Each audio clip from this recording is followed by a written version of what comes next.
lo que nunca debes tocar. Me llamo Alejandro, aunque pocos me llaman así.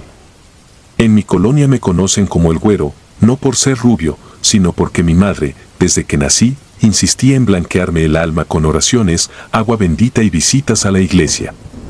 Pero crecí en Iztapalapa, en uno de esos barrios donde los santos rara vez bajan a caminar.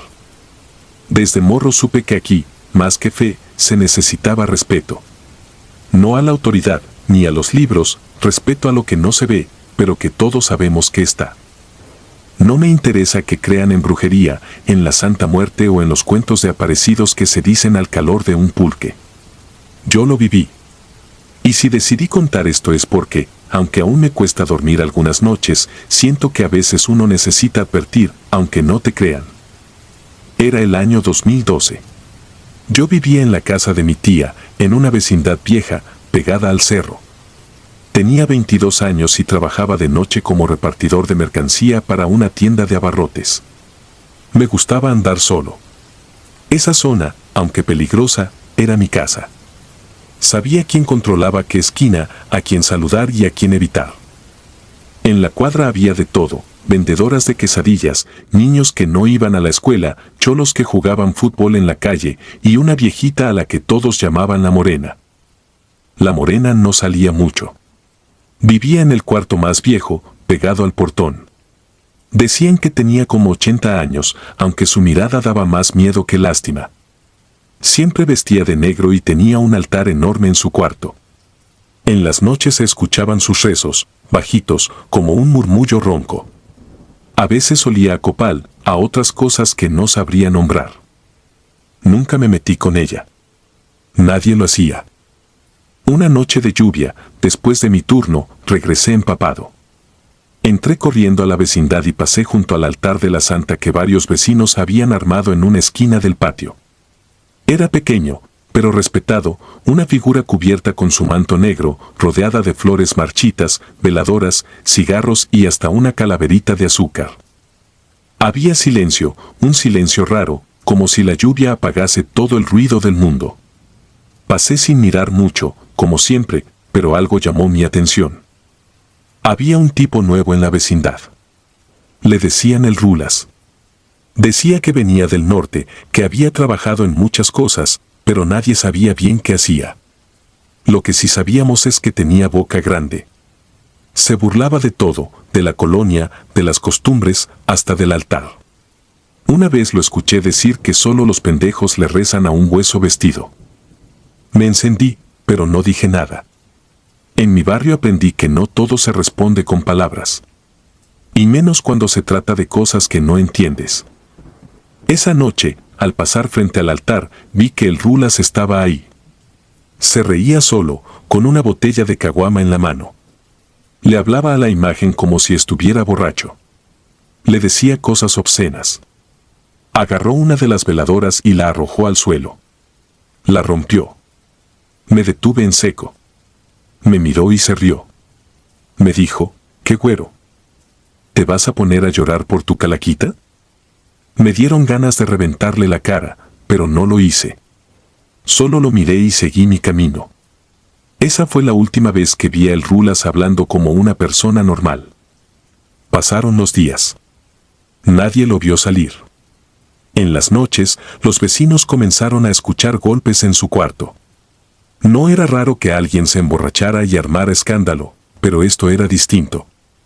Se escuchaban como pasos, pesados, arrastrados. Como si alguien caminara con cadenas. Algunas veces, golpes secos en la puerta. Otras, risas, pero no las de él. Risas como de alguien más, alguien que se divertía viendo cómo el Rulas se iba quebrando poco a poco. Una madrugada, salí al patio a fumar. La lluvia caía leve, como si no quisiera molestar. Me acerqué al altar a prender una veladora, algo que hacía seguido, no por costumbre, sino por respeto. Al agacharme, sentí un aire helado en la nuca. Me giré. No había nadie. Pero del cuarto del Rulas salía una sombra, larga, que parecía flotar. No caminaba. No tenía forma clara. Solo una silueta delgada que avanzó hasta el portón y se desvaneció. Me quedé paralizado. No sé cuánto tiempo pasó. Cuando reaccioné, corrí al cuarto de la morena. Toqué. Me abrió sin decir nada, como si ya supiera. Le conté lo que vi. Solo asintió, caminó hasta una repisa y me dio un puño de tierra envuelto en un trapo rojo. Me dijo que lo pusiera en la entrada del cuarto de El Rulas y que no hablara con él. Que lo ignorara. Que lo seguía no era de aquí. Lo hice. Desde entonces, nadie volvió a verlo. Pero su cuarto seguía emitiendo ese olor a humedad podrida, a encierro y miedo. La policía vino, sí. Entraron, no encontraron a nadie. Ni cuerpo. Ni sangre. Nada. Solo el altar que El Rulas había montado en su burla, una figura rota, con la cabeza de la santa separada del cuerpo, veladoras derretidas en el suelo, y un dibujo extraño en la pared, hecho con algo que parecía ceniza y sangre. La vecindad no volvió a ser igual. Algunos se fueron. Otros comenzaron a dejar ofrendas más grandes. Yo, cada noche, dejaba algo, cigarros, dulces, un poco de pan. Me persignaba y rezaba. No por mí, sino porque nunca volviera eso que se lo llevó. Una tarde, al volver del trabajo, encontré a la morena esperándome. Me tomó del brazo, fuerte, como si el tiempo no la hubiera tocado. Me dijo, hay cosas que no se tocan. Cosas que se respetan. Tuviste lo que nadie debía ver. Cuídate. Luego cerró su puerta. Un mes después murió. La enterraron en el panteón del barrio. La santa que tenía en su altar fue colocada en el patio, justo donde antes estaba la figura del altar comunitario. Desde entonces, nadie más se burla. Nadie pone reggaetón fuerte por las noches. Nadie discute. Es como si una presencia nos vigilara todo el tiempo. Yo no me fui. No por valentía. Es mi hogar. Pero nunca dejo de prender la veladora. Nunca paso por el patio sin mirar a la figura. Y cada vez que alguien nuevo llega a la vecindad, le advierto lo mismo, aquí se respeta lo invisible. Porque lo invisible también observa. Hay noches en las que, entre el silencio de los cuartos, vuelvo a escuchar esa risa. No viene del patio. No viene de la calle. Viene de adentro. Como si alguien todavía estuviera encerrado, rogando que lo saquen. Yo no lo haré. Nadie lo hará. Porque todos sabemos qué pasa cuando se juega con lo que no se entiende. Hay cosas que no debes tocar. En mi barrio lo aprendimos tarde. Pero no lo olvidamos. Nunca. El callejón de las cabezas. Me llamo Julián, pero en el barrio todos me dicen el Chango. Nací y crecí en la colonia Morelos, una zona pegada al mercado de la Merced, en la Ciudad de México. No es secreto para nadie que por estas calles pasan cosas que no se ven en otras partes. Aquí uno crece con el oído atento y el ojo siempre alerta. Lo que más me gustaba de mi trabajo como ayudante de reparto no era el sueldo, sino que conocía cada rincón del barrio. Desde niño me acostumbré a cargar cajas, empujar carritos, repartir mercancía desde antes del amanecer hasta entrada la noche. Siempre pensé que lo más peligroso en esta zona eran los asaltantes, los pleitos entre bandillas o los ajustes de cuentas. Pero lo que viví hace unos años todavía me sigue persiguiendo como una sombra que nunca se despega. Esa noche, aprendí que el verdadero miedo no siempre viene armado, a veces solo se arrastra entre las sombras y susurra cosas que no deberías escuchar. Era un jueves de noviembre del 2009. La ciudad estaba helada, y la bruma colgaba baja entre los callejones. Me tocaba hacer una entrega cerca del cruce de Lecumberri y Topacio. Los comerciantes de ese punto cerraban tarde, y uno de ellos me había pedido que le llevara unas cajas de ropa. Iba con mi triciclo cargado hasta el tope. La ruta era la de siempre, pero esa vez decidí cortar camino por un callejón al que, honestamente, nunca le había tenido confianza. Lo llamaban el callejón del burro muerto. Decían que hacía muchos años ahí dejaron colgado un burro desollado y que desde entonces nadie quería pasar por ahí después de las 8. Pero como todo en esta ciudad, uno se acostumbra a las historias y termina creyendo que la rutina es más fuerte que cualquier leyenda. Entré con el triciclo rechinando entre los muros. Las paredes estaban grafiteadas, el suelo húmedo y había un olor fuerte, como de sangre vieja mezclada con orines. Lo ignoré. Iba bajando las cajas cuando escuché algo. Al principio pensé que era una radio, pero no. Era un murmullo suave, como rezos apagados. Me acerqué un poco sin pensarlo. Nunca me he considerado valiente, pero hay veces en las que la curiosidad te lleva más lejos que el miedo. A unos 20 metros, al fondo del callejón, había una luz tenue que parecía salir de veladoras. Me asomé con cuidado detrás de una pila de tarimas y lo vi. Un grupo de personas, no sé cuántas exactamente, quizás 12 o 15, estaban reunidas en círculo. Vestían capas negras y las capuchas les cubrían la cara. En el centro, algo se movía. Era como un bulto oscuro envuelto en tela, pero parecía vivo, porque se agitaba y daba espasmos. El cántico seguía, y no era español ni ningún idioma que hubiera escuchado antes. Era gutural, profundo, repetitivo, casi hipnótico. Quise retroceder, pero uno de ellos levantó la cabeza. No vi su rostro, pero lo sentí. Esa mirada, esa presencia, era como si de pronto la temperatura hubiera bajado 10 grados y el aire se volviera espeso. Me quedé quieto. Ni siquiera parpadeaba. Después de unos segundos, bajó la cabeza y siguió con el cántico. Corrí. Me fui sin terminar de descargar. El corazón me retumbaba en los oídos y las manos me temblaban tanto que apenas podía sostener el manubrio del triciclo. Cuando llegué a casa no pude dormir. No era miedo común. Era otra cosa. Una sensación de que había estado cerca de algo que no pertenecía a este mundo. A la mañana siguiente, fui al mercado como siempre. Nadie hablaba de nada extraño. Todo seguía igual. Pero cuando regresé al callejón al mediodía para recuperar las cajas que había dejado, algo me detuvo. En el suelo, donde había estado el círculo, había marcas. Eran símbolos, hechos con algo que parecía ceniza o polvo de hueso. No eran letras, eran figuras raras, como espirales con puntas o estrellas deformes. Algo en ellas me revolvió el estómago. Esa misma noche recibí un mensaje a mi celular. Número desconocido. Solo decía, no regreses al callejón. Pensé que era broma. En el barrio hay muchos que se creen muy graciosos, pero esto no me dio risa.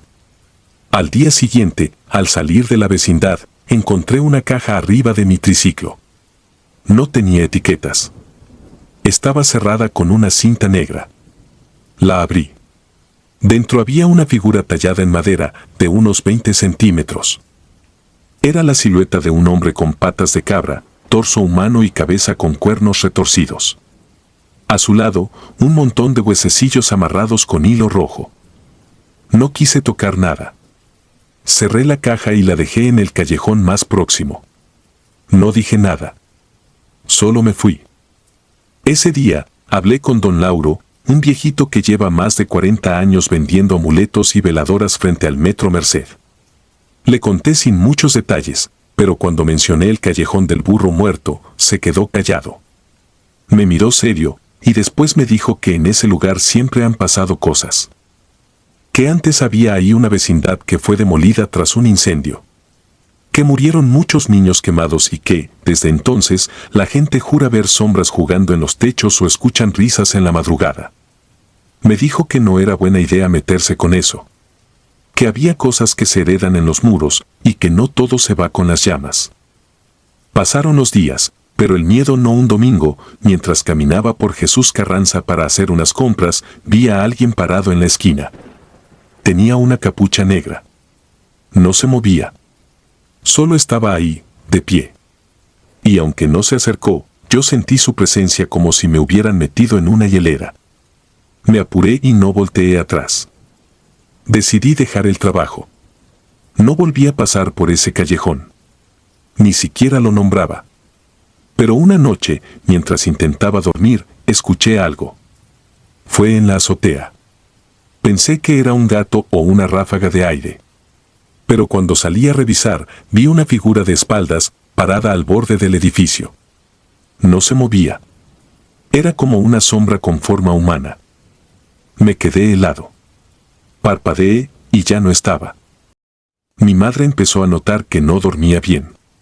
Me preguntaba si estaba enfermo o si andaba en malos pasos. No le dije nada. ¿Cómo le explicas a alguien que lo que te atormenta no es de este mundo? Un día, la señora Lupita, una vecina que vende tamales, me contó que su sobrino vio a unos hombres vestidos con túnicas negras entrar a una vecindad abandonada en la calle de Talabarteros. Dijo que cargaban una especie de costal grande y que del interior se escuchaban gemidos. Cuando quise preguntarle más, se puso nerviosa y me pidió que no la involucrara. Desde entonces, cada vez que escucho ruidos por la noche, pienso en ese cántico. Cuando camino por el mercado y veo entre los puestos, siento que alguien me observa. No he vuelto a recibir mensajes, pero a veces, cuando paso por los puestos cerrados, encuentro símbolos dibujados con gis en el suelo.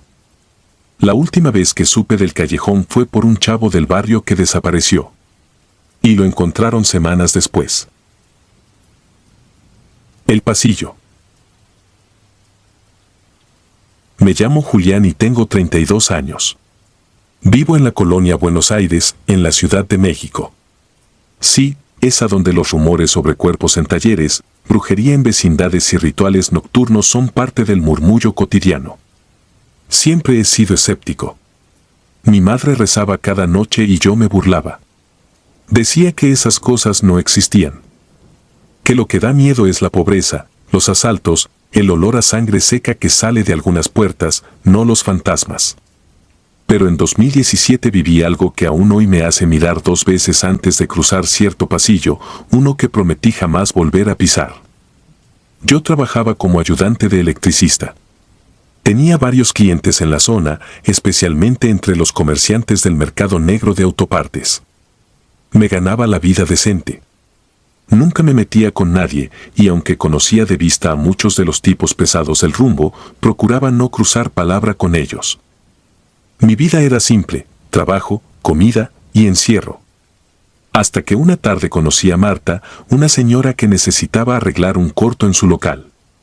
La mujer vivía en una vecindad antigua, escondida entre las calles rotas y las fachadas carcomidas por los años. Me ofreció el doble de lo que normalmente cobraba, así que acepté sin pensar. Desde el primer día, noté cosas raras. La entrada a la vecindad era un pasillo estrecho, flanqueado por paredes con manchas negras, como de humo viejo. Había un olor constante a humedad y algo más, algo que no sabía cómo explicar, como a madera quemada y flores podridas. Al fondo, en una habitación siempre con la puerta entreabierta, vivía una mujer a la que todos evitaban mirar. Nunca salía, pero si pasaba cerca, sentías que te observaba desde dentro, como si supiera exactamente cuándo ibas a cruzar. A los pocos días, le pregunté a Marta por ella. Me dijo que se llamaba Agustina, pero todos la conocían como la señora del fondo. Según me contó, era curandera, pero no de las buenas. No era de las que curaban el mal de ojo o daban consejos con veladoras. Era de las que hacían trabajos oscuros, de las que pedían cosas a cambio. Animales, sangre, silencio. En la colonia se decía que hacía amarres, limpias con tierra de panteón, y que si alguien se metía con ella, no volvía a dormir igual nunca más. Yo no creía nada de eso. Me reía por dentro. Pero algo cambió cuando conocí a Arturo, un chavo que vivía en una de las habitaciones del segundo piso de esa vecindad. Era delgado, ojeroso, siempre parecía nervioso. Una noche, mientras tomábamos una cerveza fuera de su puerta, me dijo sin que se lo preguntara, no te metas con la del fondo, carnal. Ella ya sabe que estás aquí. No supe qué contestar. Me limité a sonreír y cambiar de tema. La cosa se empezó a poner rara cuando una madrugada, regresando de trabajar en una casa de Coajimalpa, tuve que pasar por el pasillo para dejar una herramienta que me había prestado Marta. Eran cerca de las 2, todo estaba en silencio. Sentí frío, no por el clima, sino ese tipo de frío que viene de adentro, como si te apretaran el alma. Cuando pasé frente a la puerta de la mujer del fondo, escuché un susurro. No era una voz, era más como un murmullo, algo que no logré entender pero que claramente decía mi nombre. Me detuve unos segundos, con los ojos clavados en la puerta entreabierta. No había luz adentro, pero una silueta se distinguía perfectamente. Alta, delgada, con el rostro cubierto por un velo oscuro. Mi cuerpo no reaccionaba. Sentía que mis piernas no me pertenecían. Cuando por fin logré moverme, salí de ahí corriendo como si el demonio me viniera siguiendo. Esa noche no dormí. Los días siguientes fueron peores. Cada noche soñaba con ese pasillo. Pero no era un sueño normal. Era como si caminara de nuevo por ahí, escuchando susurros, viendo sombras moverse por las paredes, sintiendo que algo me esperaba al final. Siempre despertaba bañado en sudor, con el corazón desbocado. Una madrugada, después de otro de esos sueños, me levanté y encontré marcas en el piso de mi cuarto. Eran pequeñas pisadas negras, como si alguien hubiera caminado descalzo con los pies llenos de ceniza. Intenté buscar explicaciones. Tal vez algún vecino se había metido, tal vez yo mismo las había hecho sin darme cuenta. Pero en el fondo sabía que no era así. Un día, al regresar del trabajo, encontré en la entrada de mi casa una bolsita de tela amarrada con un listón rojo. Dentro tenía una figura hecha de ramas, amarrada con un cabello humano y un pedazo de papel con mi nombre escrito en tinta negra. Me quedé helado. No lo toqué. Lo tiré a la basura con una pala y lo rocié con alcohol. Pero esa noche fue la peor. Soñé que despertaba, pero no en mi cama. Estaba en el mismo pasillo, descalzo, con los pies mojados y llenos de lodo. La puerta del fondo estaba abierta de par en par.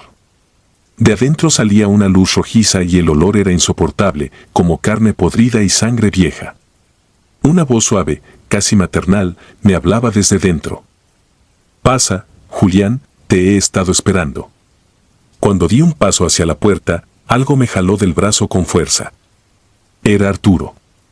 Lo vi igual que siempre, con su cara demacrada, pero con los ojos llenos de desesperación. Me gritaba que no entrara, que ella ya me había marcado. Desperté gritando. Me dolía el brazo.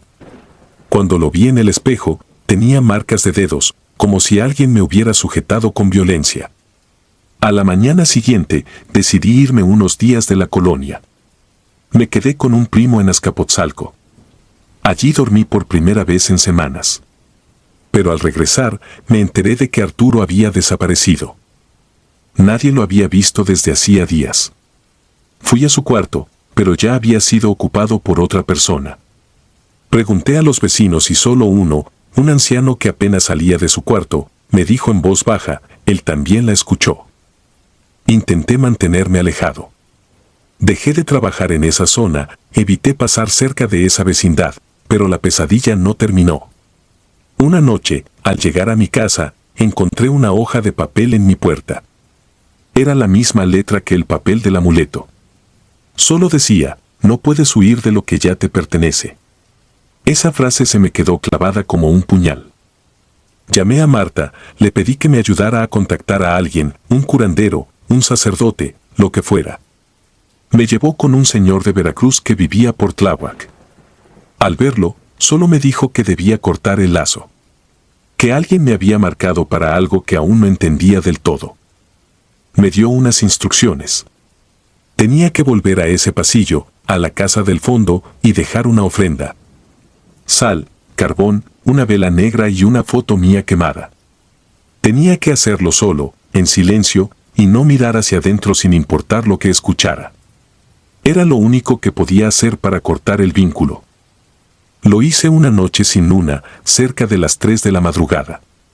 Caminé con el corazón apretado, con las manos temblorosas. Llevaba todo en una caja pequeña. Al llegar frente a la puerta, sentí que el tiempo se detenía. Escuché voces, lamentos, risas. Pero no miré. Coloqué la ofrenda, recité las palabras que me habían enseñado y retrocedí lentamente sin voltear. Cuando salí del pasillo, lloré. Lloré como un niño. No por miedo, sino por la sensación de que algo se había roto dentro de mí. Desde entonces, no he vuelto a tener sueños con ella. Nadie ha mencionado su nombre. La vecindad sigue ahí, vieja y oscura, pero ya no paso por ese lugar. He visto a otros jóvenes rondar por ahí, como si fueran llamados sin saberlo. Intento advertirles, pero no todos me creen. Yo tampoco lo hubiera hecho. A veces, al caminar por la calle, escucho un susurro. No es claro. No siempre lo entiendo. Pero cuando lo escucho, sé que viene de ella. De la mujer que vive al fondo del pasillo. De la que no se fue. Solo espera. Porque hay lugares que no perdonan y nombres que no deberían pronunciarse. Porque en barrios como este, el miedo no siempre viene con pistolas o navajas. A veces viene en forma de mujer, con voz suave, ojos negros y un pasillo angosto que parece no tener salida. La esquina maldita. Me llamo Ulises. Nací y crecí en el barrio de La Merced, en la Ciudad de México, un lugar que huele a fruta podrida, sudor, grasa de fritangas y en ciertos rincones, a miedo. Desde que tengo memoria, he estado rodeado de calles rotas, vendedores ambulantes y gente que sobrevive como puede. A los 20 años, monté un puesto de tortas frente a una bodega abandonada en la calle Talavera. Siempre fue un sitio medio apagado, con pocas lámparas funcionando y con grafitis tan viejos que ya ni se entendían. Pero el flujo de gente en el día lo compensaba. Por las noches, sin embargo, todo cambiaba. El trabajo era sencillo pero duro, llegar a eso de las 5, preparar las cosas y atender hasta la 1 o 2 de la madrugada.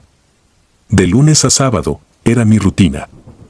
Mis clientes eran una mezcla de borrachines, prostitutas, gente sin hogar y a veces uno que otro velador de los edificios viejos. Nunca me metí en problemas. Siempre saludaba a todos, trataba de llevarme bien con la calle. La esquina donde colocaba el carrito tenía historia. Antes había ahí una pequeña capilla, pero la tumbaron hace más de 20 años. Decían que había sido usada por una secta, que ahí hacían rituales raros y que una vez encontraron restos humanos bajo el altar. Historias de barrio, pensé siempre. Nunca me afectó, hasta una noche de octubre. Ya eran como la 1 de la mañana.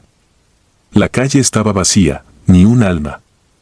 Estaba guardando los cuchillos y el pan que me había sobrado cuando, al voltear hacia la bodega vieja, vi a una mujer parada justo al borde de la acera, al lado de la entrada oxidada. No se movía. No hacía nada. Solo estaba ahí, con un vestido largo, como de luto. La primera vez no le di mucha importancia. Tal vez era alguien esperando un taxi, o quizá una trabajadora más esperando cliente. Pero al día siguiente, volvió a estar ahí. A la misma hora. En el mismo lugar. Me incomodó. No sabía si saludar o ignorarla. Traté de hacer como si nada, pero desde ese día comencé a sentirme observado. Aunque no la mirara directamente, podía sentir sus ojos clavados en mí. Esa esquina ya no era solo oscura. Era pesada. Como si el aire cambiara cada vez que aparecía. Una noche, sin mucha clientela, me atreví a acercarme. Crucé la calle con cuidado, no por miedo a los coches, sino por lo que fuera que me esperaba. Pero al llegar, ya no había nadie. Solo un charco de agua turbia, unos trapos viejos y una figura tallada en piedra, parecida a una virgen, pero sin rostro. Estaba rota, desgastada. Parecía haber sido enterrada ahí mucho tiempo atrás. No la toqué. No quería llevarme nada. Solo regresé al puesto, más confundido que asustado. Lo raro empezó después.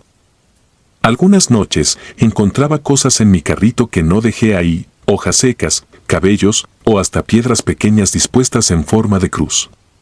Una vez encontré lo que parecía una uña humana incrustada en el pan. Pensé que alguien me estaba jugando una broma. Pero nadie se reía. Nadie se acercaba. Nadie hablaba. El ambiente cambió. Ya no se sentía solo miedo. Se sentía hostilidad. Algo no quería que yo estuviera ahí.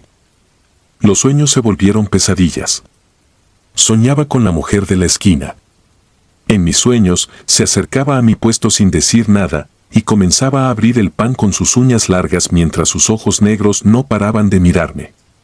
Una noche soñé que me hablaba, pero no entendí nada, solo sonidos guturales que me hacían sangrar los oídos. Me desperté empapado en sudor y con la sensación de que me había seguido hasta la casa. Comencé a dormir con un cuchillo bajo la almohada. Hablé con Don Chema, un señor que tenía un taller mecánico a 2 cuadras y que conocía el barrio desde los 70s. Le conté lo que estaba viviendo. No se burló. Solo bajó la mirada y me dijo que no jugara con esa esquina, que ahí enterraron algo que nunca debió salir.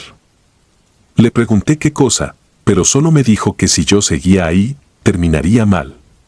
Me habló de un velador que trabajó cerca y desapareció sin dejar rastro, y de una niña que una noche salió a comprar pan y nunca regresó. El patrón era el mismo, todos habían sido vistos por última vez cerca de esa bodega. Ignoré la advertencia. Pensé que eran exageraciones de viejos. Pero esa misma noche, todo cambió. Cerré el puesto como siempre. Guardé el pan, los cuchillos, las latas de refresco. Cuando me di vuelta para guardar la caja del dinero, vi a la mujer parada justo frente a mi carrito. No escuché pasos. No la vi llegar. Solo apareció. Su rostro era borroso, como si no tuviera rasgos. Y de su boca salía un ruido como un llanto ahogado. Sentí un escalofrío tan fuerte que se me cayó la caja del dinero. Corrí. No vi atrás. Esa noche no dormí. Al día siguiente, fui a ver al padre de la iglesia de San Jerónimo, unas cuadras más abajo. Me recibió a regañadientes. No le conté todo, solo le pedí que bendijera mi puesto. Fue conmigo. Le eché agua bendita a todo. Pero en cuanto el padre se alejó, noté que la figura de piedra que estaba junto a la bodega estaba ahora justo al lado de mi carrito. Como si la hubieran puesto ahí a propósito. Como si me estuvieran diciendo, no te vas a ir. Comencé a llegar más temprano y a irme antes. A veces ni armaba el puesto. Solo me quedaba en la esquina fingiendo que vendía. Pero el acoso siguió. Una madrugada, escuché risas de niños viniendo desde dentro de la bodega. Me acerqué y vi sombras corriendo adentro, como jugando. Cuando miré por una rendija, no había nada. Ni un alma. Otra noche, mientras me iba, vi que en la pared de la bodega alguien había escrito con carbón, ya no es tu lugar. No supe si era una advertencia o una amenaza. Pero entendí que debía irme. Que esa esquina no era para mí. Que nunca lo fue. Recogí mis cosas esa misma noche y no volví. Vendí el carrito a un señor de la viga. Él duró una semana. Dijo que se sentía vigilado. Que escuchaba murmullos detrás de él. Que un día encontró todo su pan podrido y lleno de gusanos, aunque lo había comprado esa misma mañana. Hace poco pasé por esa calle en la noche. La bodega ya está tapiada y nadie se acerca a esa esquina. Los vecinos dicen que desde que me fui, todo se puso más raro. Que los perros ladran sin razón. Que las veladoras se encienden solas. Que han visto a la mujer parada en medio de la calle, mirando hacia donde solía estar mi carrito. Yo no quiero saber más. Dejé ese capítulo atrás. Pero a veces, al cerrar los ojos, vuelvo a verla. Parada. Inmóvil. Esperando. Y lo peor es que, en mis sueños, ya no está en la esquina. Está en mi puerta. Esperando que la abra. Si disfrutas de los relatos, te invitamos a apoyarnos con un like y un comentario, ya que eso nos ayuda muchísimo. Además, si aún no estás suscrito o suscrita, te animamos a formar parte de la comunidad del terror. Muchas gracias por escucharnos y por tu apoyo.